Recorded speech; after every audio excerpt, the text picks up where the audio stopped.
Master controller CPU होता है। इसका काम होता है हर प्रोग्राम और इंस्ट्रक्शन को अच्छे से एग्जीक्यूट करना। सिस्टम को पूरा कंट्रोल करना सीपीयू का ही काम होता है। सीपीयू के दो मुख्य भाग होते हैं।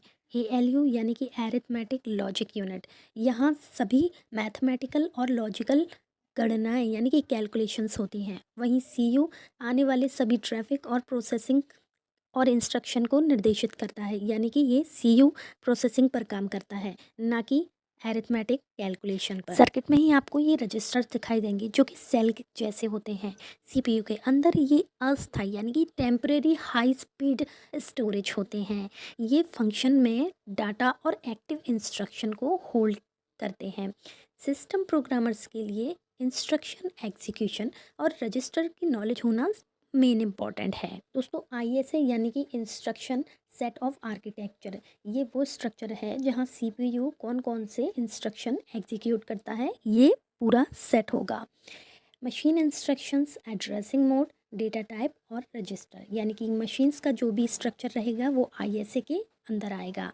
एड्रेसिंग मोड यानी कि कौन सा एड्रेस दिया गया है उसे फाइंड करना, डेटा के प्रकार और रजिस्टर को मैनेज करना। सीपीयू की लैंग्वेज नहीं समझ सकता, इसलिए कंपाइलर और असेंबलर मशीन कोड में इसको चेंज करेंगे, यानी कि 0 और 1 के सेट में।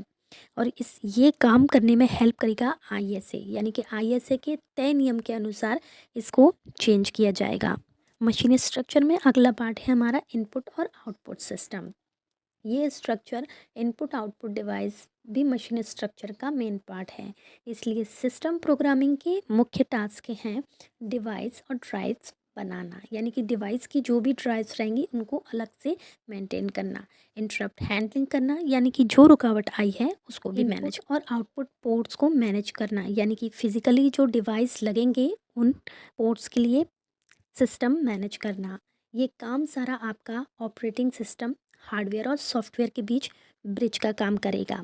आइए सिस्टम प्रोग्रामिंग पर नज़र डाल के देखते हैं कि ये कैसे काम करेगा। नंबर 1, सोर्स कोड, यानी कि ये ह्यूमन राइट्स होते हैं। जैसे कि किसी को कोई क्वेरी हो, कोई आंसर ढूंढना हो तो वो उसके टाइप करेगा।